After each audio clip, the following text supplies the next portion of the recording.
नमस्कार। जगत गुरु भगवान श्री कृष्ण जी के चरणों में कृतज्ञता पूर्वक वंदन करता हूँ। सनातन संस्था एवं हिंदू जनजागृति समिति के माध्यम से धर्म संवाद के इस विशेष सत्र में मैं कार्तिक सालुंके आप सभी का हार्दिक स्वागत करता हूँ। बंधुओं, पिछले कुछ दिनों से हम धर्म अध्यात्म इस विषय पर हम संवाद कर रहे हैं। इस धर्म संवाद के माध्यम से हमने 16 संस्कार से संबंधित कुछ प्रश्नों के उत्तर हमने समझ कर लिए और इसका शास्त्र क्या है ये भी हमने जान कर लिया। अब ये 16 संस्कार में से ही जो अंतिम संस्कार है उसकी जानकारी आज के इस धर्म संवाद में हम लेने वाले हैं। मृत्यु के उपरांत क्रियाकर्म के प्रति शुष्क भाव अर्थात एकदम रूखापन समाप्त हो और वह श्रद्धापूर्वक हो, इस दृष्टि से ही आज के इस धर्म संवाद में हम संवाद करने वाले हैं।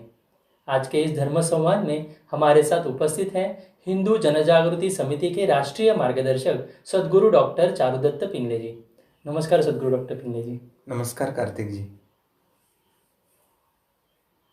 मैं इस संवाद को आगे लेकर जाता हूं और मेरा सबसे पहला प्रश्न, क्योंकि आज का हमारा विषय यही है कि अंत्येष्टि संस्कार, मृत्यु के उपरांत विधि, कर्मकांड एवं विज्ञान, तो इस विषय पर हम ये संवाद कर रहे हैं। तो इसमें मेरा पहला प्रश्न यही आपसे पूछना है कि मृत्यु के उपरांत के संस्कार के बारे में आप क्या हमें मार्गदर्शन करना चाहेंगे? कार्तिक जी, सर्वप्रथम मैं ये बताना चाहूँगा कि हमारा ये जो हिंदू धर्म है, ये सनातन धर्म है, ये कितना महान है। मतलब पहला संस्कार गर्भ में रहते हुए शुरू होता है और मनुष्य के मृत्यु को भी उसने 16वां संस्कार माना है। हमारा जो ये हिंदू धर्म है वो मृत्यु के उपरांत भी एक जीवन की कल्पना करता है जो वास्तव है, और फिर पुनर्जन्म भी वो मानता है। तो मृत्यु को भी उसने एक संस्कार मानकर मृत्यु के पश्चात का भी जो जीवन है वो कैसे सुखद हो, इसके बारे में भी उसने योजना करके रखी है। और ये जो संस्कार है, चाहे मृत्यु का हो, ये सभी संस्कार जो है वो मनुष्य को ईश्वर के तरफ प्रवास करने के हेतु उद्युक्त करते हैं, इसलिए इनका समावेश हमारे जीवन पद्धति में है। अंत्येष्टि यह एक अंतिम संस्कार है और मृत्यु के उपरांत किया जाने वाला यह एक क्रियाकर्म है। कई बार मृत्यु के उपरांत क्रियाकर्म केवल धर्मशास्त्र में बताई गई विधि अथवा परिजनों के प्रति कर्तव्य पूर्तता, इस हेतु से ही उसके तरफ देखा जाता है। और इसका मुख्य कारण है कि धर्म शिक्षा का अभाव, इन 16 संस्कारों के उद्देश्यों के प्रति जानकारी ना होना यही है। और इसलिए अधिकांश लोगों को इस संस्कार के पीछे का अध्यात्म शास्त्रीय दृष्टिकोण क्या है वही पता नहीं होता है। और किसी भी कर्म के पीछे अध्यात्म शास्त्रीय आधार क्या है, उसका महत्व क्या है, यह अगर हम समझ लेते हैं तो हमारा विश्वास इन कर्मों पर बढ़ता है और फिर ये कर्म श्रद्धा से भी होते हैं। और श्रद्धा से किया हुए कर्म का पूर्ण फल मिलता है, यह हमें जानने की आवश्यकता है। इतनी महत्व श्रद्धा को हमारे कर्म में दिया गया है। और मृत्यु के उपरांत क्रियाकर्म अगर श्रद्धापूर्वक होता है एवं विधिपूर्वक भी होता है तो मृत व्यक्ति का जो लिंग देह है वो भूलोक अथवा मृत्युलोक में अटकता नहीं, उसे सद्गति या उत्तम गति प्राप्त होती है और वो आगे के लोगों में बढ़ जाता है। पूर्वजों के अतृप्त इच्छाओं के कारण परिजनों के होने वाले कष्टों तथा अनिष्ट शक्तियाँ द्वारा होने वाले जो कुछ लिंगदेह के वशीकरण की संभावना है, वह भी अगर विधि अच्छे से होती है, श्रद्धापूर्वक और विधिपूर्वक होती है, तो यह संकट भी उसमें से अल्प हो जाता है। जी सद्गुरु डॉक्टर पिंगले जी, ऐसे कहा जाता है कि अगर जो व्यक्ति मृत हो रहा है, जिसकी मृत्यु हो रही है, उस समय में अगर उसके मुख में भगवान का नाम रहे, वो नाम जप कर रहा हो, तो उसे सद्गति मिलती है। तो इसके पीछे क्या शास्त्र है, इसके बारे में आप हमें बताएं। हाँ, ये बहुत महत्व का प्रश्न पूछा है, क्योंकि साधना के कारण, या कलयुग में तो नाम साधना ही बताया है, तो उसके कारण अगर अंतिम समय में मुख में नाम हो तो क्या परिणाम होता है वो हम समझ लेंगे। जिस क्षण जीव मरता है तो हमारे पूरे देह की जो प्रक्रिया है वो सूक्ष्म ऊर्जा के रूप में हमारी देह की प्रक्रिया शुरू रहती है, और मृत्यु के उपरांत जो सूक्ष्म ऊर्जा है वो सूक्ष्म वायु के रूप में देह से उत्सर्जित होना शुरुआत होती है, और उसके उत्सर्जन गति के आधार पर उस लिंग देह को आगे की गति प्राप्त होती है। अभी अगर उदाहरण के तौर पर हम जानते हैं कि कोई व्यक्ति नाम साधना या अन्य साधना जीवन भर जिसने नहीं किया हो, अब उस जीव के पास किसी प्रकार की आंतरिक ऊर्जा यानी जो साधना या नामजप से निर्माण होती है, अथवा बाह्य ऊर्जा अर्थात हमारी जो गुरु की कृपा होती है या देवता का आशीर्वाद रूपी बल होता है, वो उसके पास नहीं होता है। और जब ऐसे व्यक्ति की मृत्यु होती है तो स्वयं की कोई ऊर्जा न होने के कारण वो अनेक वर्ष किसी एक ही योनि में या एक ही लोक में अपनी आशा और आकांक्षाओं के कारण भटकते रहता है, और उसका मृत्यु के उपरांत का प्रवास कहीं तो अटक जाता है। क्योंकि इस लिंग देह को किसी प्रकार का कोई संरक्षण नहीं है, तो ऐसे लिंग देहों पर अनिष्ट शक्तियों का आक्रमण होकर वो उनके वश में जाने की भी संभावना होती है, और उनके वश में रहने के कारण अनेक वर्ष जिन्होंने उनको वश किया है उनके आज्ञानुसार उनको सूक्ष्म विश्व में कार्य भी करना पड़ता है। अब किसी व्यक्ति का मृत्यु के बाद वो कहीं ना अटके, इसके लिए ये जो 16वां संस्कार है और अंतिम के बाद जो कुछ विधि बताई गई है वो अत्यंत श्रद्धापूर्वक करने से उनको बल प्रदान होता है, यह भी हमें समझने की आवश्यकता है।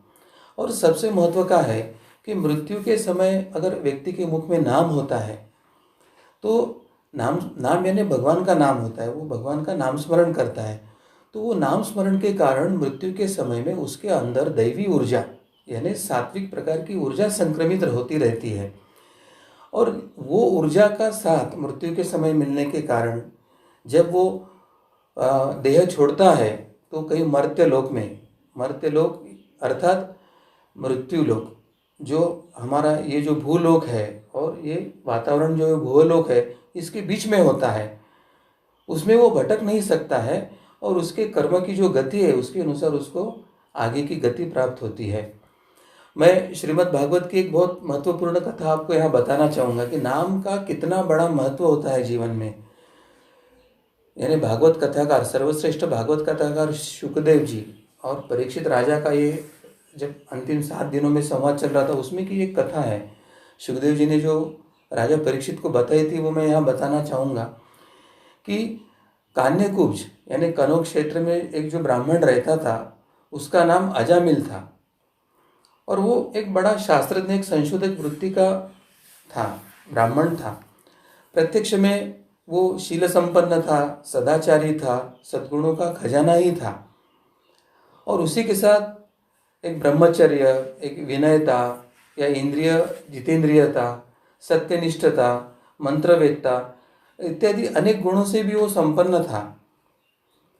इसने अनेक गुरु और संतों की बड़ी मन से लगन से भावपूर्ण सेवा किया था, परंतु उसके जीवन में एक अघटित प्रसंग हुआ। एक बार जब उसके पिता ने उनको जंगल में जाकर कुछ फूल समिधाए या कुछ तृण लेके आने के लिए बताया, तो वो जब लेकर वापस आ रहा था तो लौटते समय अजामिल ने देखा कि एक व्यक्ति मदिरा पीकर किसी वेश्या के साथ वह विहार कर रहा था।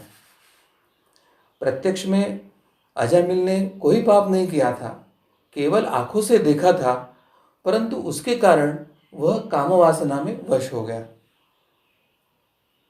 अजामिल ने स्वयं भी अपने मन को रोकने की बहुत कोशिश किया, परंतु वो नाकाम भी रहा। अब क्या हो गया उसका परिणाम कि मन ही मन उस वेश्या का उसके मन में चिंतन होने लगा और वो अपने धर्म से विमुख हो गया। अब अजामिल अत्यंत सुंदर सुंदर वस्त्र, आभूषण आदि वस्तुएं लेकर उस वेश्या के पास जाने लगा, जिससे वह प्रसन्न होती थी, और यहाँ तक कि उसने अपने पिता की सारी संपत्ति ही देकर उस उल्टा को रिझाया था। और इस वेश्या के चक्कर में आने के कारण अपने कुलीन नवयुवती और विवाहिता पत्नी तक को वो भूल गया, उसने उसका परित्याग कर दिया और वो निरंतर उस वेश्या के साथ ही रहने लगा। और यह कुबुद्धि न्याय से या अन्याय से जहाँ भी कहीं धन मिलता है वहीं से वह उठा लाता था और उस वेश्या के बड़े कुटुंब का पालन करने में ही वह व्यस्त रहता था। अब एक बार क्या हुआ कि उस गांव में एक कुछ संत आए थे और गांव के बाहर संतों ने कुछ लोगों को पूछा कि भाई इस गांव में किसी ब्राह्मण का ऐसा घर बताइए कि जहाँ पर हम रात गुजार सकते हैं। अब उन लोगों को भी उन संतों के साथ मजाक करने की इच्छा हो गई और उन्होंने उपासात्मक कहा कि हमारे गांव में तो एक श्रेष्ठ ब्राह्मण रहता है जिसका नाम अजामिल है और वह इतना बड़ा भगवान भक्त है कि वो गांव के बाहर रहता है, तो आप वहाँ जाइए, आपकी सब सुविधा वहाँ हो जाएगी। संतों को उनका कुत्सित भाव कुछ समझ में नहीं आया। सब संत जब अजामिल के घर में पहुँचे और उन्हें दरवाज़ा खटखटाया तो अजामिल ने दरवाज़ा खोला और जैसे ही अजामिल ने दरवाज़ा खोला तो संतों का दर्शन होने के कारण मानो आज उसके अपने पुराने जो सात्विक और अच्छे कर्म थे उसका स्मरण हो गया। फिर संतों ने जिस तरह से इच्छा व्यक्त किया तो अजामिल ने उनके लिए सुंदर भोजन तैयार करवाया, अन्य संतों से करवाया और उसके उपरांत संतों का सुंदर कीर्तन वहाँ प्रारंभ हुआ, उसमें अजामिल शामिल हुआ। सारी रात कीर्तन चल रहा था और अजामिल के आंखों से खूब आंसू गिर रहे थे, मानो आज उसके आंखों से आंसू उसके सब पाप धुलाने के लिए बाहर आ रहे थे। सारी रात उसने भगवान का नाम स्मरण किया और जब सुबह संत जाने लग गए तो अजामिल ने उनसे कहा कि महात्माओं, मुझे क्षमा कर दीजिए, मैं कोई भक्त इत्यादि नहीं हूँ, मैं तो एक महापापी हूँ, मैं यहाँ तो एक वेश्या के साथ रहता हूँ और मेरे इस दोष के कारण मुझे गांव से बाहर निकाला है, तो मुझे गांव के बाहर रहना पड़ता है। केवल आपकी सेवा के लिए मैंने आपको भोजन करवाया है, नहीं तो मुझसे बड़ा कोई पापी इस गांव में नहीं है, ऐसे वे संतों को कहने लगे। मगर उसकी इस अंतर्मुखता को देखकर संतों ने कहा कि अरे अजामिल, तूने ये बात कल ही हमें क्यों नहीं बताई? अगर ये हमें पहले पता होता तो हम आपके घर में रुकते ही नहीं थे। परंतु बाद में उन्होंने कहा कि अब तूने हमें आश्रय दे ही दिया है तो अब चिंता मत कर, ये बता कि तेरे घर में कितने बालक हैं। तो अजामिल ने उनको बताया कि महाराज, मेरे 9 बच्चे हैं और अभी यह वेश्या जो है वो गर्भवती है। तो संतों ने कहा कि अब की बार जो तुझे संतान होगा वह पुत्र होगा और उस पुत्र का नाम तूने नारायण रखना है, जा तेरा कल्याण होगा, ऐसा आशीर्वाद संतों ने दे दिया। संत जन प्रत्यक्ष में आशीर्वाद देकर निकल गए। कुछ समय के बाद अजामिल को पुत्र हुआ, उसका नाम उसने नारायण रखा, संतों के आज्ञा का उसने पालन किया। अब अजामिल का जो पुत्र था नारायण, वो बहुत अशक्त था, इसलिए अजामिल अपने पूर्ण भाव से, हृदय से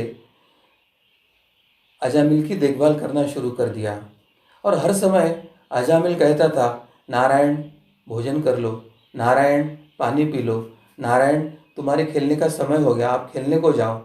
और हर समय वो नारायण नारायण करना उसके मुख से प्रारंभ हुआ। इस तरह से 28 वर्ष बीत गए। अब अजामिल अत्यंत मूढ़ और वयस्क हो गया था, परंतु उसे इस बात का पता ही नहीं चला कि मृत्यु अब मेरे सिर पर आकर पहुंच चुकी है। अब वह अपने पुत्र बालक नारायण के संबंध में ही सोचने विचार करने लगा था। इतने में अजामिल ने देखा कि उसे लेके जाने के लिए अत्यंत भयावह दिखने वाले 3 यमदूत वहाँ पे आए। उनके हाथ में फांस था, उनके मुंह टेढ़े मेढ़े थे और शरीर के रोए खड़े हुए थे। और उसी समय जो बालक नारायण था वह कुछ दूरी पर ही खेल रहा था। यमदूतों को देखकर तो अजामिल डर गया और वो अपने पुत्र को कहने लगे कि नारायण नारायण मेरी रक्षा करो, नारायण मुझे बचाओ। अब नारायण का नाम सुनते ही भगवान के पार्षद ने देखा कि मरते समय भी यह व्यक्ति हमारे जो स्वामी है नारायण का नाम ले रहे, नारायण का स्मरण कर रहे, उसके नाम का कीर्तन कर रहे, इसलिए वे बड़े वेग से वहां पर आ पहुंचे। और उसी समय यमराज के जो दूत थे वह अजामिल के शरीर में से उसके सूक्ष्म शरीर को खींच रहे थे। तो जैसे ही विष्णुदूत वहां आए, उन्होंने उस यमदूतों को बलपूर्वक रोक दिया। जैसे ही विष्णुदूतों ने यमदूतों को रोका तो यमदूतों ने उनसे कहा कि अरे, धर्मराज की आज्ञा का निषेध करने वाले तुम लोग कौन हो? तुम किसके दूत हो? कहाँ से आए हो? और इसीलिए इसे लेके जाने के लिए आप क्यों रोक रहे हो हमें? तो उसी समय जो भगवान के पार्षद थे, विष्णुदूत थे, उन्होंने कहा कि यमदूतों, इसने कोटि कोटि जन्मों का पाप की राशि, उसका पूरा जो प्रायश्चित है वो अब इसने पूरा कर लिया है। क्योंकि इसने विवश होकर क्यों ना हो, हमारे जो स्वामी है, हमारे जो भगवान है, जो परम परम कल्याणमयी है, मोक्षप्रद है, उनके नाम का उच्चारण इसने किया। और इस उच्चारण के कारण, नारायण इन 4 अक्षरों के उच्चारण के कारण इसके समस्त पापों का प्रायश्चित हो गया। तुम लोग अभी अजामिल को मत ले जाओ, इसने सारे पापों का प्रायश्चित कर लिया है, अब इसे हम लेके जाएंगे। और ऐसा करके अजामिल को यमदूत के पाशों से विष्णुदूतों ने बचा लिया। अब भगवान की महिमा सुनने के बाद अजामिल के हृदय में एकाएक भक्ति का उदय हो गया। अब अजामिल को अपने सब पापों का स्मरण होने लगा और उसे अत्यंत पश्चाताप होना शुरू हो गया। और वो बार बार कहने लगा, मन ही मन सोचने लगा कि अरे, मैं कैसा कुबुद्धि वाला हूँ, मैं कैसे इंद्रियों का दास हूँ, धिक्कार है मेरा, मुझे बार बार धिक्कार है, मैं संतों द्वारा निंदित हूँ, मैं महापापी हूँ, मैं पापात्मा हूँ। ऐसे करके वो स्वयं का ही धिक्कार करने लगा। वो सोचने लगा कि मैंने अपने कुल में ही कलंक का टीका लगा दिया है, और मैंने तो यमदूतों को डरकर अपने पुत्र नारायण को पुकारा था, मैंने तो साक्षात भगवान नारायण को भी नहीं पुकारा था। मगर नारायण के नाम का पुकारने के कारण भगवान के पार्षद ही यहाँ प्रकट हो गए। और फिर अजामिल सोचता है कि अगर मैं वास्तव में नारायण यानी साक्षात श्री हरि विष्णु का ही स्मरण करता था, उसको ही पुकारता था, तो शायद आज मेरे सामने साक्षात नारायण ही प्रकट हो जाते थे।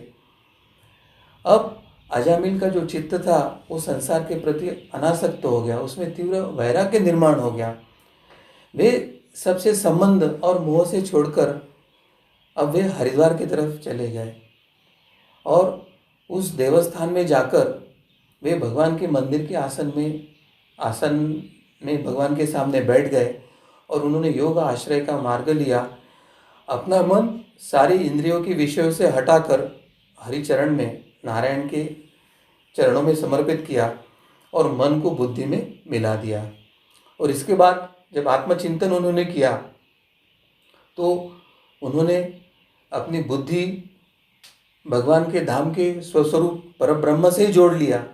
और इस प्रकार अजामिल की जो बुद्धि, जो त्रिगुणमय प्रकृति यानी सांसारिक जीवन में वासना के विषयों में अटकी हुई थी, उससे ऊपर उठकर अब वो भगवान के स्वरूप में स्थित हो गई।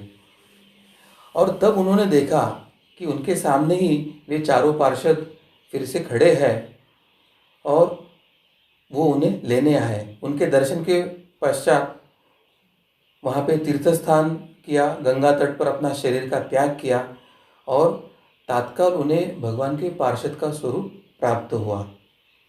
अब अजामिल भगवान के पार्षद के साथ स्वर्णमय विमान पर आरूढ़ होकर आकाश मार्ग से साक्षात भगवान लक्ष्मीपति के निवास स्थान वैकुंठ को चले गए। अब यह कथा का तात्पर्य बताते हुए सुखदेव जी परीक्षित से कहते हैं कि यह इतिहास अत्यंत गोपनीय है और समस्त पापों का नाश करने वाला है। व्यक्ति जीवन में कितने भी पाप करे, वो कितना भी बड़ा पापी हो, जब वो अपने पाप चिल्ला चिल्ला कर समाज को बताता है, उसके बारे में प्रायश्चित करता है और वो भगवान के नाम के स्मरण के चिंतन में लग जाता है, अपने मन बुद्धि को भगवान के प्रति समर्पित करता है, तो उसके समस्त पापों का नाश होता है और यमदूत उसके तरफ आंख उठाकर भी देख नहीं सकते हैं। देखो, अजमल अजामिल जैसे पापी ने भी मृत्यु के समय पुत्र के बहाने नारायण का स्मरण किया था, फिर भी उसे वैकुंठ की गति प्राप्त हुई।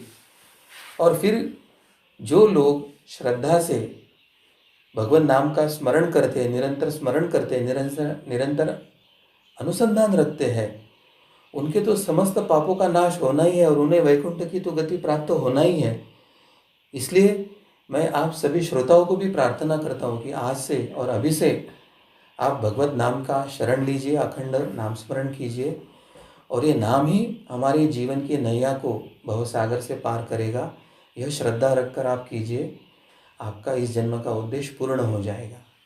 जी, सद्गुरु डॉक्टर पिंगले जी, आपने भागवत की एक सुंदर कथा के माध्यम से हमें ये समझाया कि अंत समय में नाम लेने का क्या महत्व है। तो इस बात से हम सभी को ध्यान में आया होगा कि नामस्मरण नित्य रूप से करना ये कितना महत्वपूर्ण है। तो अभी से हम ये नाम जप करना प्रारंभ कर सकते हैं। नाम जप कैसे करना है, नाम जप करने की पद्धतियाँ कौन से, इस विषय में हमारा एक फेसबुक लाइव और यूट्यूब के माध्यम से एक ऑनलाइन सत्संग भी शुरू है। हर दिन सुबह 10:30 बजे यह सत्संग यूट्यूब और फेसबुक लाइव के माध्यम से किया जाता है। मेरा आप सभी से निवेदन है, आप इस कार्यक्रम को, इस सत्संग का अवश्य लाभ ले सकते हैं। मैं अगले प्रश्न की ओर बढ़ना चाहूँगा और संवाद को आगे लेकर जाता हूँ। मुझे अगला प्रश्न ये पूछना था कि मरणासन्न व्यक्ति को प्राण त्यागने में अगर बाधा हो रही हो, उसको अगर जीव उसका तुरंत प्राण नहीं निकल रहे हो, तो उस समय में उसे क्या करना चाहिए, इसके बारे में आप हमें बताएं। हाँ, यह जो समस्या है वो काफ़ी परिवारों में आती है। कभी कभी व्यक्तिगत तौर पे भी काफ़ी लोगों ने ये पूछा है। अगर मरणासन्न व्यक्ति के प्राण त्यागने में अगर कोई बाधा हो तो उस व्यक्ति के हाथ से नमक का दान करवाना चाहिए, अथवा नमक और रोटी का एक उतारा जो होता है वह उन्होंने देना चाहिए, ऐसे एक शास्त्र कहता है। इसका क्या कारण है, तो गरुड़ पुराण का एक मैं श्लोक बताना चाहूँगा। ब्राह्मणः क्षत्रियो वैश्याः स्त्रीणां क्षुद्रजनस्य च आतुरस्य यदा प्राणान् नयन्ति वसुधातले लवणं तु तथा देयं द्वारस्योद्घाटनं शिवदिवा। यानी गरुड़ पुराण का ये जो श्लोक है उसका अर्थ यही है। उसमें यह शास्त्र बताता है कि मरणासन व्यक्ति के अगर प्राण ना छूट रहे हो और कुछ बाधाएं है, ऐसे मन में आशंका हो, तो उसके हाथ से नमक का दान करवाइए। ऐसे करने से उस व्यक्ति के लिए स्वर्ग का द्वार ही खुल जाता है। नमक के दान की एक पद्धति होती है और दूसरी पद्धति में नमक और रोटी का उतारा दिया जाता है। इन दोनों पद्धतियों का अध्यात्म शास्त्र क्या है वह भी हम समझ के लेंगे। कई बार मरणासन व्यक्ति का जब मृत्यु समय आता है तो वातावरण में जो अनिष्ट या कष्टदायक शक्तियाँ होती है वो उस व्यक्ति के लिंग देह का नियंत्रण के लिए वो प्रयास करती है, उनकी लड़ाई चलती है या उनमें होड़ लगी होती है। उसके कारण वो मृत व्यक्ति के आसपास वहाँ पर होती है। इस कारण मरणासन्न व्यक्ति के प्राण उसके देह में अटकते हैं और उस व्यक्ति को बहुत पीड़ा सहन करनी पड़ती है और उन शक्ति को उस समय वो देख पाता है, इसलिए वो देह त्याग करने के लिए भी घबराते रहता है। इस समय मूलतः नमक से जो कष्टदायक स्पंदने जो प्रक्षेपित होते हैं वो अनिष्ट शक्तियों के लिए ये जो सूक्ष्म वायुयुक्त जो है नमक के स्पंदने वो ग्रहण करना तुरंत संभव होता है, क्योंकि यह वायु अत्यंत हल्का होता है और तथा अनिष्ट शक्तियों के आसपास के वायुकोश द्वारा वो तुरंत ग्रहण भी हो सकता है। तो जब उस व्यक्ति के हाथों नमक का दान होता है तो या उसके हाथों से नमक और रोटी का उतारा देते हैं तो मर्यादित काल के लिए उस व्यक्ति पर जो अनिष्ट शक्तियों की जो पकड़ होती है वह ढीली हो जाती है और उस क्षण उस व्यक्ति का प्राणत्याग होना सुलभ हो सकता है। जिनके घरानों में पूर्वजों के अतृप्तता के कारण पूर्वजों के कष्ट होते हैं उन सदस्यों में प्राण त्यागते समय अत्यंत कष्ट होते हैं। ऐसे समय परिवार के लोग अगर भगवान दत्तात्रेय की उपासना कर श्री गुरुदेव दत्त का नाम स्मरण करते हैं या अपने जीवन में निरंतर साधना का अवलंबन करते हैं तो अंत समय में प्राण त्यागते समय कष्ट नहीं होता है। इसलिए हर व्यक्ति को साधना करना आवश्यक है, यह समझिए। जी, सदगुरु डॉक्टर पिंगले जी, आपने अभी हमें यहाँ पर बताया कि वो नमक का दान करना चाहिए और इसका शास्त्र भी आपने बताया, पर यह नमक का दान किसे करवाए और तत्पश्चात उस दान का हमें क्या करना चाहिए, तो इसके विषय में भी आप हमें बताएं। जी कार्तिक जी, ये नमक के दान की विधि मैं संक्षेप में बताना चाहूँगा। सर्वप्रथम ये जानना चाहिए कि नमक का जो दान है वो किसी को भी हम दे सकते हैं, परंतु दान करते समय हमारे मन में एक त्याग भावना, अर्थात हम ये दान कर रहे हैं ऐसे लगना चाहिए और वो मृतक व्यक्ति के लिए और उसके माध्यम से ईश्वर उस मरणासन व्यक्ति का कल्याण करने वाले हैं, यह भी भाव होना चाहिए। यानी दान करते समय जो भाव है वो अत्यंत महत्व का है।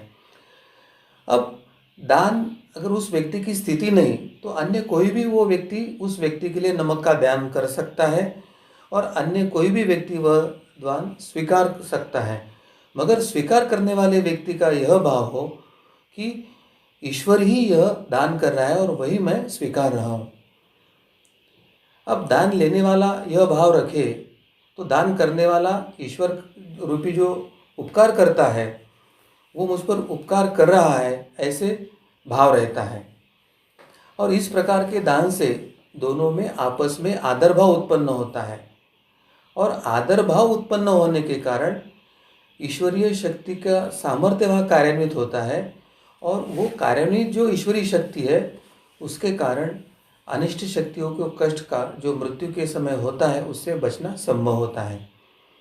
अब दान लेने की कर्म विधि समाप्त होने पर यह दान विशिष्ट अतृप्त पूर्वजों के एवं अनिष्ट शक्तियों के संतुष्ट करने हेतु फलित होने दे, यह प्रार्थना कर कर उस नमक को आपको जल में विसर्जित करना चाहिए।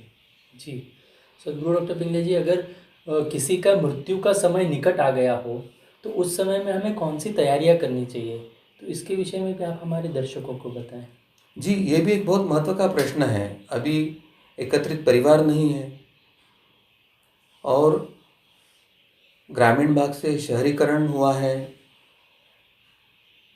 अंत्यविधि के संस्कार की विधि किसी को पता नहीं, उसके बारे में धर्म ज्ञान धर्म शिक्षा या विधि के बारे में वाचन या अध्ययन नहीं है, उसके कारण अंत्य समय में क्या करना चाहिए ये करीब करीब 90% लोगों को पता ही नहीं है।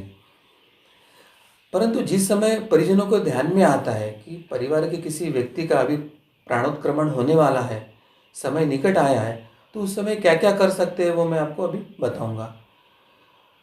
ऐसे समय में घर में ही गोबर से लिपी हुई भूमि पर दर्भ फैलाए या घास की चटाई हो तो वो फैलाए, वो नहीं तो छोटा सा कंबल है, रग है अथवा कोई लोई है या कोई मोटी धोती हो, उसको वहाँ पर बिछाना चाहिए और व्यक्ति को दक्षिण से उत्तर की तरफ सुलाना चाहिए और व्यक्ति के जो पाँव है वह दक्षिण को करके उसे सुलाना चाहिए। अब कहीं भूमि को गोबर से लेपना संभव ना हो तो उस भूमि पर गोमय यानी गाय का गोबर थोड़ा सा रख सकते हैं, उसको छिड़क सकते हैं, या कुछ हमारे घर में विभूति है तो उसका जल वहाँ पर सींच सकते हैं और उस पर हम मृत व्यक्ति के मरणासन व्यक्ति को वहाँ सुला सकते हैं। और सबसे महत्व का है कि उस व्यक्ति के मुख में गंगा जल भी थोड़ा सा डालें। जी, इसमें एक पूछना था कि ये जो मृतक होता है तो उसको अग्नि देने का अधिकार किसका होता है? ये सामान्यतः आने वाली अड़चन है। अगर किसी का घर में मृत्यु होता है तो अग्नि देने का अधिकार किसका है? तो मृतक को अग्नि देने से लेकर जो संपूर्ण विधि है 13 दिन की, वो विधि करने का अधिकार सर्वप्रथम उस व्यक्ति के बड़े पुत्र का होता है। किसी अनिवार्य कारण से अगर बड़ा पुत्र करने में असमर्थ हो तो उसके छोटे पुत्र को क्रियाकर्म करना चाहिए। अगर वह भी उपलब्ध ना हो तो क्रमशः बीच में का कोई भी पुत्र कर सकता है, वो नहीं तो दामाद कर सकता है, दामाद नहीं तो अन्य निकट का जो पहला परिजन है वो यह क्रियाकर्म कर सकता है। मगर यह क्रियाकर्म करने वाले पुरुष को उस समय कर्ता कहा जाता है, यह ध्यान में लेने की आवश्यकता है। अगर कोई अविवाहित पुरुष है या स्त्री है या कोई निपुत्रिक व्यक्ति है जिसका देहांत हुआ है, उसका क्रियाकर्म क्रमशः उस व्यक्ति का छोटा भाई हो या पिता हो अथवा बड़ा भाई हो, इस क्रम से वह परिजन उसका क्रियाकर्म कर सकते हैं। जी। सो गुरु डॉक्टर पिंगले जी, अगर घर में किसी की मृत्यु हो जाती है तो उसके उपरांत हमें तुरंत क्या कृति करनी चाहिए, तो इसके बारे में भी आप हमारे दर्शकों को बताएं। हाँ, अगर हमारे घर में किसी का मृत्यु हो जाता है तो मृत्यु के तुरंत बाद उस व्यक्ति की जो हाथ पैर गर्दन जो कुछ है वो सीधी कर लेनी चाहिए। आंखें अगर खुली है तो वो बंद कर लीजिए, या अन्य कुछ समय के बाद ये सब करना अत्यंत कठिन हो जाता है। शरीर एक तरह सा तनाव उत्पन्न हो जाता है। उस समय अगर घर के अन्य सदस्य आक्रोश कर रहे, छाती पीट रहे, तो ऐसे कृत्य उस समय ना करके एक शांति से उस समय श्री गुरुदेव दत्त का नाम स्मरण या अपने इष्ट देवता का नाम स्मरण करना योग्य होता है। अब उस व्यक्ति के लिंग देह का आगे के प्रवास हेतु कुछ सहायता होनी चाहिए। उस व्यक्ति के लिंग देह को कुछ कष्ट नहीं होना चाहिए, इसके लिए सर्वप्रथम वहाँ पे प्रार्थना होनी चाहिए, दत्त भगवान से प्रार्थना करनी चाहिए, क्योंकि ये जो लिंग देह मुक्त होता है उस पर अनिष्ट शक्ति के आक्रमण की उस समय संभावना होती है। उससे रक्षा के लिए हमें ये प्रार्थना करनी होती।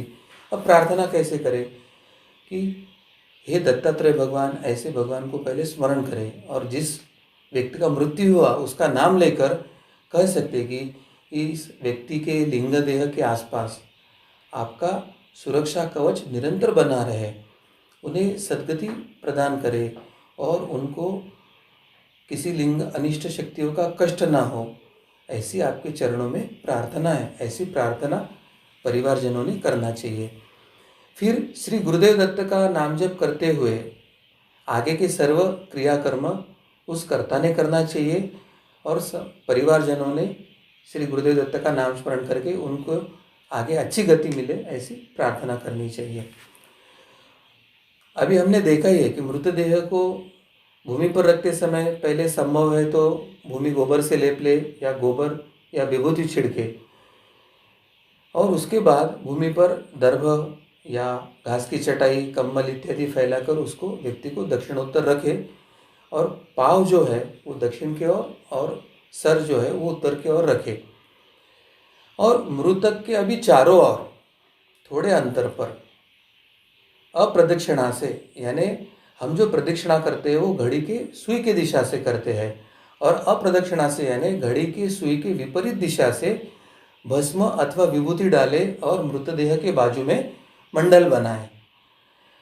अगर मृत्यु के पहले व्यक्ति के मुख में गंगा जल डाला है तो उत्तम है, अगर नहीं डाला होगा तो मृत्यु के उपरांत उसके मुख में गंगा जल डालना चाहिए और उसके उपरांत उस पर तुलसी दल डालकर फिर उस व्यक्ति का मुख बंद करना चाहिए। उस प्रकार मृत व्यक्ति के कान तथा नाक में भी कपास के स्थान पर अगर हम वहाँ तुलसी दल डालते हैं और फिर वो बंद करते हैं तो अध्यात्म शास्त्र के दृष्टि से वो अधिक अच्छा और लाभदायक होता है। मृतदेह के मस्तक के दूर पर यानी सर से कुछ अंतर पर गेहूं के भिगोए हुए आटे के गोले पर एक बाती लगाकर तेल का दीपक जलाकर सर के पास रखना चाहिए, मगर उस दीपक की जो ज्योति है वो दक्षिण दिशा की ओर होनी चाहिए, और मृतदेह उठाने के उपरांत भी यह दीपक 10 दिन वही स्थान पर जलाए रखना चाहिए। ऐसे कुछ आवश्यक बातें मृत्यु के उपरांत तुरंत करनी चाहिए। जी, सद्गुरु डॉक्टर पिंगले जी के माध्यम से हमें मृत्यु और उसके उपरांत हमें क्या करना है ये शास्त्र अभी हमें यहाँ पर हम पता चल रहा है। हम ये जो कार्यक्रम चल रहा है ये हमारे निकटवर्गियों को हम बता सकते हैं, उन्हें ये शेयर कर सकते हैं ताकि उन्हें भी ये जो धर्मशास्त्र है इसके बारे में जानकारी प्राप्त हो सके। मैं इस धर्म संवाद को आगे लेकर चलूँगा। मैं अगला सवाल आपसे पूछना चाहूँगा कि हमारे यहाँ पर शोर करने की प्रथा है, तो इसका क्या शास्त्र है, इसके बारे में भी आप हमें बताएं। क्षौर का सरल भाषा में अर्थ होता है कि सर के बालों का निकालना। यानी जो अंत्य विधि की पूर्ण क्रिया कर्म करने वाले हैं, वो जो करता है उसने क्षौर करना चाहिए। मतलब उसके सर पर जो शिखा है उसको छोड़कर सर के संपूर्ण बाल को पूर्णतः निकालना चाहिए। इतना ही नहीं तो अगर उसकी दाढ़ी मूछें हो तो वह भी निकालना चाहिए और हाथ पाँव के नाखूनों को भी उसने काटना चाहिए। अब क्षौर करते समय क्या सावधानी लेना है। क्षौर यानी बाल हटाते समय जैसे बटू का एक बड़ा केश का घेरा रखा जाता है, वैसे घेरा ना रखते हुए शिखा के आजू बाजू केवल आधा सेंटीमीटर त्रिज्या का, मतलब आधा सेंटीमीटर रेडियस जो होता है, उतना ही बालों को रखकर शिखा रखते हुए बाकी संपूर्ण बाल सर से हटाना चाहिए।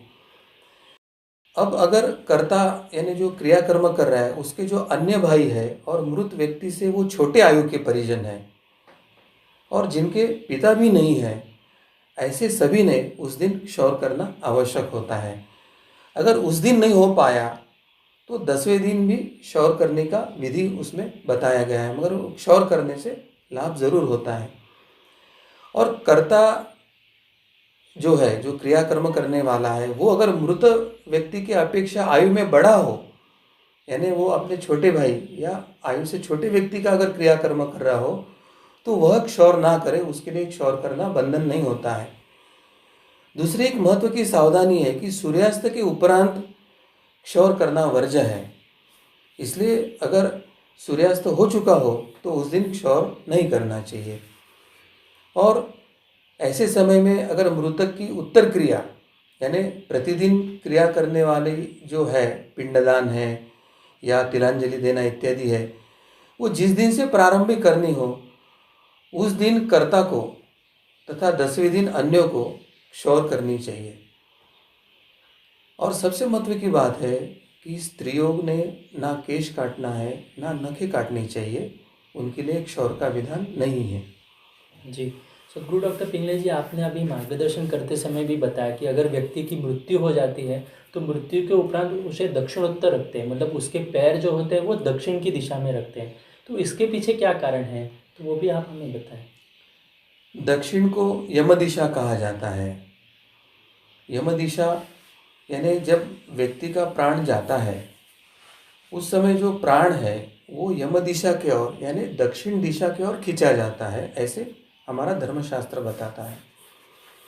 अब देह से प्राण निकलने के उपरांत अन्य जो योग्य वायु है जो देह में है उसका उत्सर्जन प्रारंभ होता है। और ये जो वायु और इसका उत्सर्जन की जो तरंगों की गति है और उसमें जो खिंचाव होता है उसकी अधिक मात्रा जो होती है वो दक्षिण दिशा की ओर होती है। और तीसरी महत्व की बात है कि किसी भी व्यक्ति के कटी के नीचे का जो भाग है यानी कमर के नीचे का जो भाग है जिसमें अधिक मात्रा में वासनात्मक तरंगों का उत्सर्जन होते रहता है, वह उचित पद्धति से होना आवश्यक होता है। और ये जो वासनात्मक तरंगे हैं ये यम तरंग वाली जो दिशा है दक्षिण की ओर से अधिक होता है। और इसके लिए मृत व्यक्ति के पाँव की दिशा अगर हम दक्षिण की तरफ ही रखते हैं तो ये सब रजतम या वासनात्मक जो तरंगे है वो उनका खिंचाव दक्षिण की तरफ सुलभता से होता है। ऐसे करने से यम तरंगों की सहायता प्राप्त होती है और व्यक्ति के देह से जो भी ऊर्जा और तरंगे निष्कासन हो रही है वो सुचारू ढंग से, कम कष्टदायक और अधिक गति से, उत्तम रीति से होती है। परंतु ये मृतदेह जब चिता पर रखा जाता है उसके पहले ही ये तरंगों से रिक्त हो जाता है। ऐसा होने से लाभ क्या होता है कि चिता पर मृतदेह रखने के पहले ही अधिक मात्रा में वह रिक्त हो जाता है। और यह जो अधिकाधिक जो देह दक्षिण की तरफ रखने से विसर्जित होने वाली जो क्रिया है वो प्रक्षेपण के लिए पूरक होती है। तो इतना ये महत्व दक्षिण की तरफ पाँव रखने का होता है। और एक जो महत्व है कि यम जो दिशा है दक्षिण में, वहाँ यम देवता का अस्तित्व होता है। और इसलिए उनके सानिध्य में देह से जो वायु का उत्सर्जन होता है या उसकी जो बची हुई ऊर्जा प्रक्षेपित होती है, उसकी यम लहरी में विलीन विलीन होने की जो प्रक्रिया है वो अधिक अधिक मात्रा में दोष रहित यानी योग्य प्रकार से होने की प्रक्रिया होती है। अगर यह दिशा में हम नहीं रखते हैं तो वायु के उत्सर्जन की दिशा अलग और यम दिशा अलग होने के कारण उसकी घनीभूत और एकत्रीकरण की जो संभावना होती है उसमें बाधा निर्माण होती है। और इसलिए यम दिशा की ओर मृत व्यक्ति के पैर रखने से ये विधि पूर्ण होती है और यह शास्त्र बताता है। अब मृतदेह घर में रखते समय पैर दक्षिण दिशा में रखना तो शास्त्र योग्य है, मगर कुछ जगह इसका उल्टा किया जाता है, मगर यह कृति मृत्युत्तर गति के लिए अयोग्य है। यह हमको समझ के लेने की आवश्यकता है। जब हम मृतदेह को शमशान में लेके जाते हैं और उसको चिता पे रखते हैं, वहाँ मात्र हमें मृतक के पैर उत्तर दिशा में रखना आवश्यक होता है। यानी घर में अगर दक्षिण में रखा है तो चिता पर हमें मृतक के पैर उत्तर की ओर रखना है और सर दक्षिण की ओर रखना आवश्यक होता है। जी, सदगुरु डॉक्टर पिंगले जी, आपने अभी मार्गदर्शन करते समय गंगा जल और तुलसी पत्र के बारे में भी उल्लेख किया था। तो मृतक व्यक्ति के मुख में गंगा जल और तुलसी पत्र, तो ये क्यों रखते हैं? इसके पीछे क्या शास्त्र है? तो वो भी आप हमें बताएं।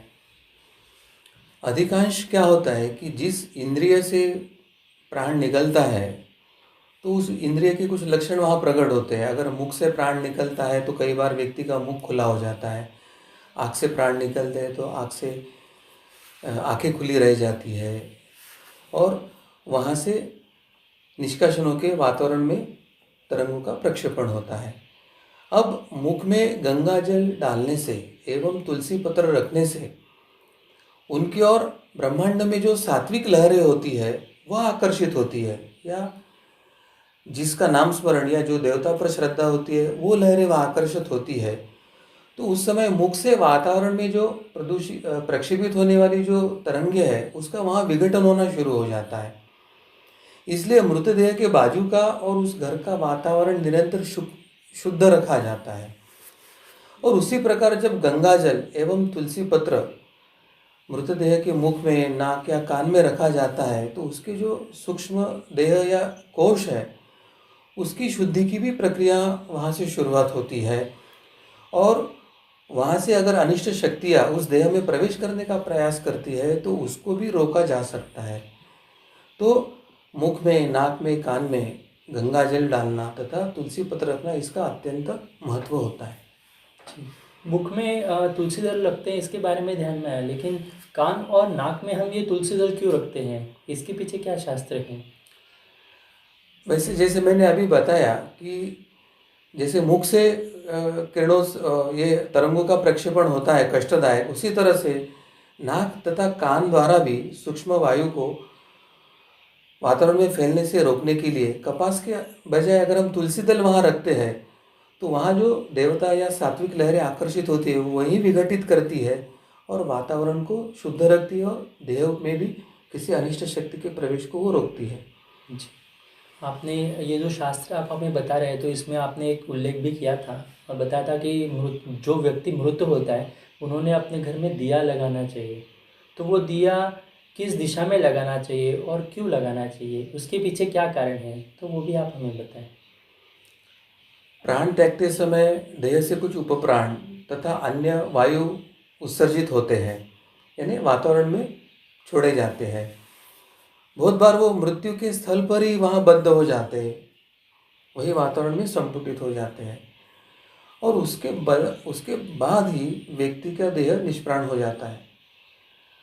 इसका परिणाम क्या होता है कि व्यक्ति के वासनात्मक जो कोष रहते हैं या संस्कार रहते हैं उसमें जो रजतमात्मक यानी कष्टदायक जो तरंगे होती है वो गोलाकार और वेगवान गति से भ्रमण करते रहती है और व्यक्ति के मृत्यु स्थान पर वो गति लेकर वहाँ घूमना आरंभ हो जाता है। अब अगर इस भ्रमण कक्षा में अगर कोई अन्य व्यक्ति प्रवेश करता है तो उस समय उस व्यक्ति को कष्ट होने की अधिक संभावना होती है और इस प्रकार के कष्ट से बचने हेतु व्यक्ति के मृत स्थान पर दीप जलाना आवश्यक होता है। अब दीप की ज्योति का मुख दक्षिण की ओर अर्थात यम दिशा की ओर रखकर जलाया जाता है, क्योंकि इस दिशा में मृत्यु के देवता यम का वास होता है और एक तरह से उसका पूजन और वह यही होता है, उनकी कृपा प्राप्ति का प्रयास होता है। दिया जलाने के उपरांत वहाँ पर यम देवता से प्रार्थना भी करनी होती है कि आपकी तरफ से आने वाले जो तेज या ऊर्जा वाले जो तरंगे हैं वो इस दीप की तरफ आकर्षित हो, और आकर्षित होने के बाद उस मृतदेह से जो प्रक्षेपित होने वाले कष्टदायक या वासनात्मक जो लहरें हैं, तरंगे हैं, उसके संचार पर उससे अंकुश लगे और उनका विघटन वहीं हो जाए। यानी कितनी बड़ी उपाय योजना हमारे शास्त्र ने करके दिया है, क्योंकि वो पूर्ण विधि होने तक के वो तरंगे वहीं रहती है और प्रार्थना से दीपक की ज्योति कार्यरत होती है। उस स्थान पर जो गोलाकार भ्रमण करने वाली मृतदेह से निकली हुई जो वासनात्मक या कष्टदायक तरंगे हैं, उनका समूल उच्चाटन या नष्ट होने की प्रक्रिया शुरू हो जाती है। और कभी कभी ऐसे हमें ध्यान में आता है कि पहले 5 दिन उस ज्योति में हलचल बहुत होती है, क्योंकि उस समय उस अनिष्ट तरंगों का विघटन या नष्ट होने की प्रक्रिया चलती है, और 5 दिनों के बाद ज्योति की कार्यात्मक अवस्था का बोध होता है, वो स्थिर होने लगती है। और तत्पश्चात लगभग 7वें दिन के बाद ज्योति शांत जलने की प्रक्रिया हमें दिखाई देती है। तो ज्योति का शांति से जलना, यह उस समय वातावरण में जो मृतदेह से प्रक्षेपित वासनात्मक या रजतमात्मक जो लहरें निर्माण हुई थी उसके नष्ट होने का वो प्रतीक है। अब वहाँ के आसपास आने वाले परिवारजन या जो व्यक्ति आते हैं उनको उससे कष्ट होने की संभावना अब नहीं रही, ऐसा उसका अर्थ है। इसलिए यह ज्योति लगाने का विधान शास्त्र में बताया है। जी, आपने अभी जैसे बताया तो वैसे ये ज्योति जो है वो गेहूं के आटे के दिए पर लगाई जाती है। तो गेहूं के आटे पर ही क्यों जलाते हैं, तो इसके बारे में क्या शास्त्र है? बराबर है, ये शास्त्र है ना। वो दीपक रखने के पहले गेहूं का आटा है जिसे गोलाकार बनाकर फिर उस पर जला हुआ दीप रखा जाता है दक्षिण की दिशा ओर। अब गेहूं के आटे के कारण ज्योति की ओर जो तेज तत्वात्मक जो लहरें हैं जो यम देवता से या यम दिशा से आ रहे हैं, वह दीप के पास टिकी रहती है, यानी पकड़ के रखने की प्रक्रिया होती है। और केवल पकड़ के रखने की नहीं, तो धीरे धीरे आवश्यकता के अनुसार उसका दूर तक प्रक्षेपण भी होता है। इस कारण गेहूं के आटे का ही वहाँ पर महत्व बताया है। और इस गेहूं के आटे के कारण वो जो तेज तत्वात्मक तरंगों को जिसने आकर्षित करके पकड़ के रखा है, उसका परिसर के भूमि पर एक आच्छादन बनता है। वो आच्छादन बनने से वहाँ पे जो रजतमात्मक या कष्टदायक जो लहरें थी उसका विघटन तथा नष्ट होने की प्रक्रिया होती है।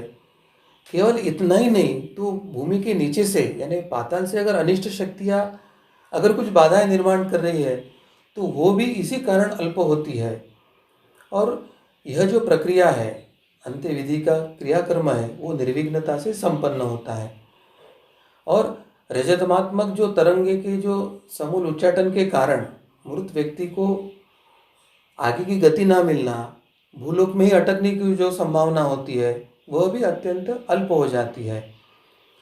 अब प्रश्न उठता है कि इस दीपक में एक ही बाती क्यों लगाते हैं? अन्य समय 2, 3, पंचारती ऐसे अलग अलग बाती का विधान होता है, तो मृत्यु के समय एक ही बाती का दीपक क्यों जलाना चाहिए? तो व्यक्ति का मृत्यु होने पर उसका पंचभौतिक शरीर अचेतन हो जाता है और उसकी केवल आत्मज्योत प्रज्वलित होती है। तो उस एक ही प्रज्वलित आत्मज्योति का प्रतीक करके मृत्यु के उपरांत एक बाती का ही दीपक जलाया जाता है। जी, मैं इस विषय में एक प्रश्न आपसे पूछना चाहूँगा। मृत्यु किसी के घर में अगर मृत्यु हो जाती है तो उसके उपरांत परिवार के जो पुरुष होते हैं तो उन्हें सिर मुंडवाना पड़ता है, पर स्त्रियों को नहीं मुंडवाना पड़ता। तो इसके पीछे क्या कारण है, इसके पीछे क्या शास्त्र है, इसके बारे में आप हमें बताएं। हाँ, इसके लिए सबसे पहले हमें क्या जानने की आवश्यकता है कि परिवार में अगर किसी का मृत्यु होता है तो घर का वातावरण रजतमात्मक यानी थोड़ा सा कष्टदायक, थोड़ा सा दुखी, इस तरह का होता है। और उस मृत जीव का लिंग देह कुछ समय तक उस वास्तु में तथा परिजनों के आसपास घूमते ही रहता है। अब मृत व्यक्ति के लिंग देह से भी वेगवान रजतमक लहरें प्रक्षेपित होती है। और वो कहाँ प्रक्षेपित होती है, तो परिजनों के जो केश के काले रंग होते हैं उसकी ओर वो आकर्षित होते हैं। अब वातावरण के जो अनिष्ट है या रजतमात्मक जो स्पंदन है वो खींचने का कार्य केश करते हैं। इस कारण परिजनों के सर में वेदना होना, सर सुन्न होना, कुछ ना समझना, अस्वस्थता आना, कुछ ना सूझना इत्यादि कष्ट उस समय हो सकते हैं। इसलिए मृत्युत्तर क्रियाकर्म करने वाले विधि करने वाले पुरुष को, जिसका प्रत्यक्ष विधि में सहभाग होता है, उनको अधिक कष्ट होने की संभावना होती है। और ये कष्ट ना हो इसके लिए उनका केश पूर्णतः काटना आवश्यक होता है। जी, सद्गुरु डॉक्टर पिंगले जी, अभी आपने जिस प्रकार से बताया तो मन में एक संभ्रम ऐसे निर्माण हुआ है। मैं वो पूछना चाहूँगा कि आपने जैसे कहा कि मृत्यु के उपरांत जो लिंगदेह से प्रक्षेपित जो रजतमात्मक तरंगे होती है, तो उसके कारण जो काले रंग के केस होते हैं तो उसके कारण उस तरफ वो आकर्षित होते हैं और कष्ट बढ़ता है।